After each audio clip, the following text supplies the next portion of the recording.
Hello and welcome back to another episode of the Cardboard Herald's Off the Table, a show all about tabletop gaming news, community, and questions. I'm your host, Jack, and let's get the show started.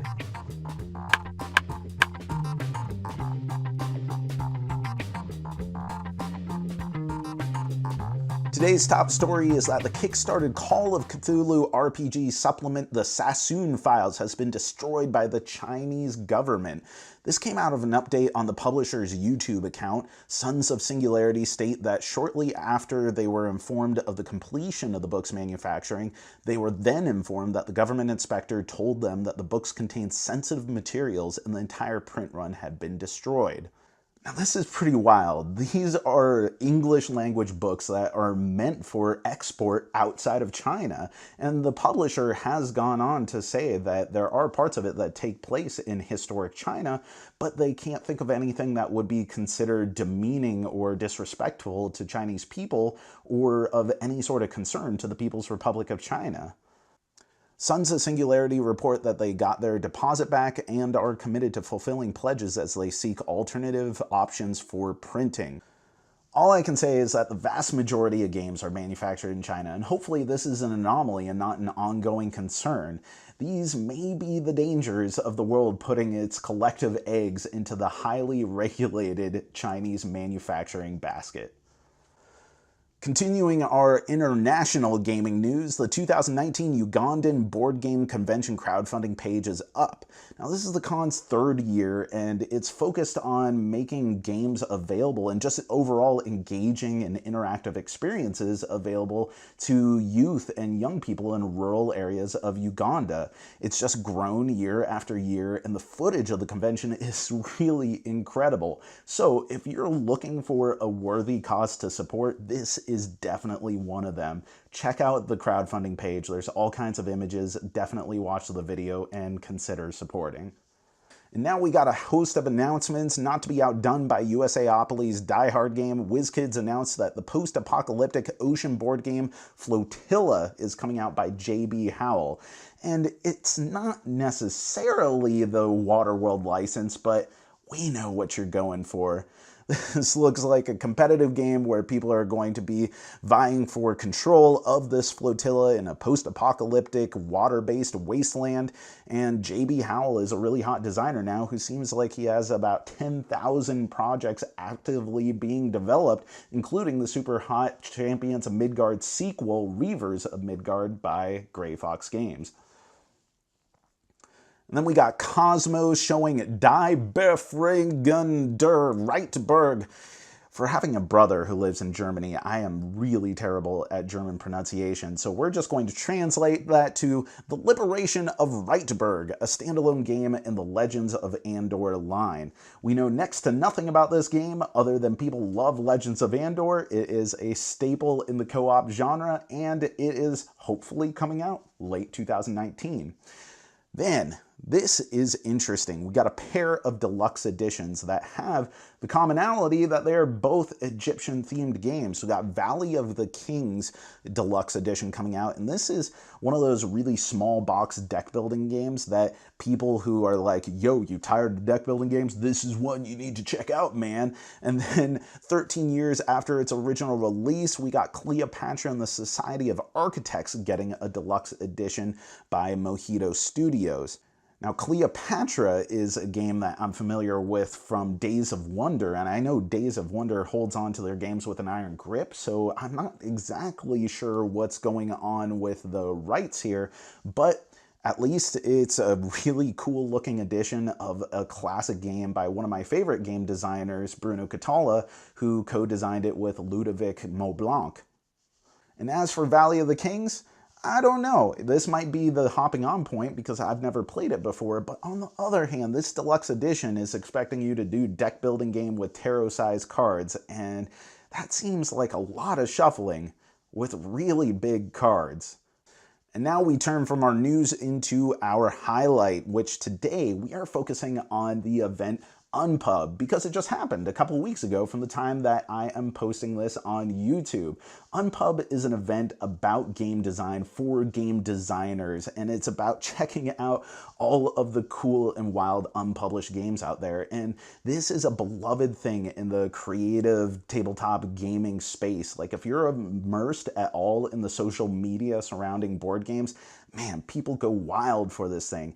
Now, I'm not a game designer at all, so I don't necessarily feel qualified to fully report on it, which is why I've asked for today that Carla Kopp of Weird Giraffe and Galactic Raptor games come on and talk about her experience going to Unpub this year and why she finds it so valuable for the tabletop gaming community. Hi, I'm Carla Kopp from Weird Giraffe Games and Galactic Raptor Games, and today I'm reporting back on what it was like to be at Unpub 9 as both a designer and a publisher. So, Unpub is a weekend filled with playtesting, panels, swag bags, a mixer, interviews, podcasts, and so much playtesting. Thursday and Friday are the days with panels. I actually got to be on a panel, and it was with Chris O'Neill from Ninth Level Games, Jonathan Gilmore, who is the designer of Dead of Winter and Dinosaur Island, and the panel was pitch perfect. We answered questions about how to pitch your game design to a publisher. My favorite panel that I attended was with Rob Davio. He was one of the special guests for the entire convention, and he did this improv thing where he talked about wine, legacy games, and pie. It was super fun. I got a lot of good information from it, and I got to see how fantastic at improv Rob Davio is. There was also a variety of people doing interviews during the convention, like Glenn from Board Games and Bourbon and Will from Happy Fun Time Live, who are both amazing people. Chris from the Board Game Workshop has done podcasts live from Unpub both the years I've attended. So for the ladies, we had a meetup of the women of game design, and that went really fantastically. There were so many ladies talking about game design and publishing all over a nice breakfast. Now to the main part of Unpub, the playtesting. You sign up for different blocks of time to playtest, but you can playtest before and after those times as well.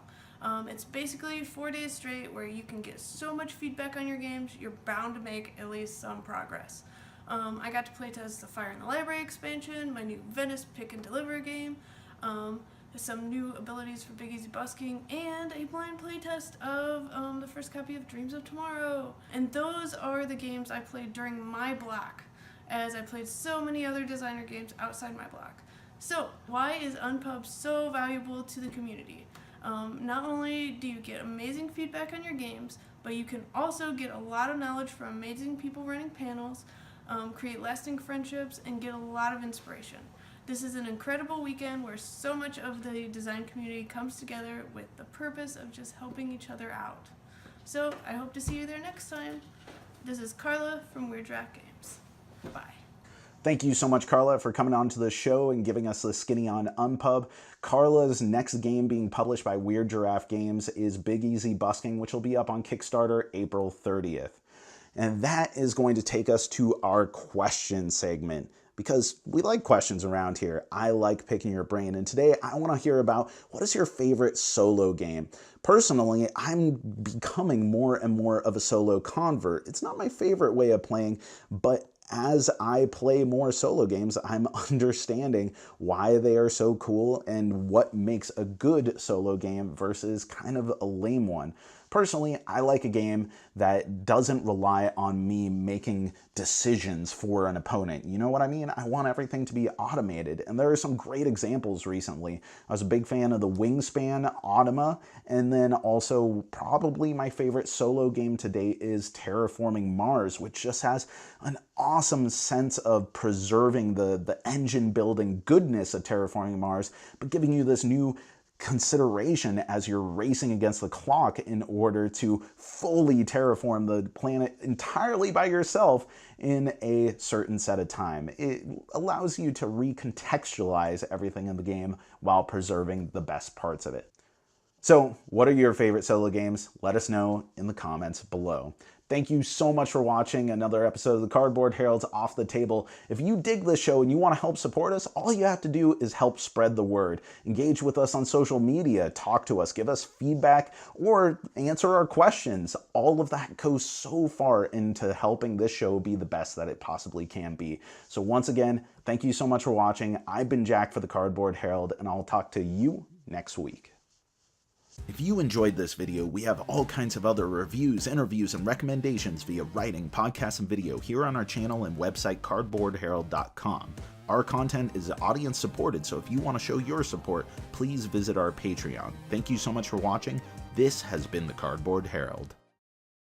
Hey everyone, welcome back to another episode of the Cardboard Herald's Off the Table, and on account of it being April 1st, I just wanted to let you know that Keyforge is the greatest game ever and everyone should be playing it. How'd that go?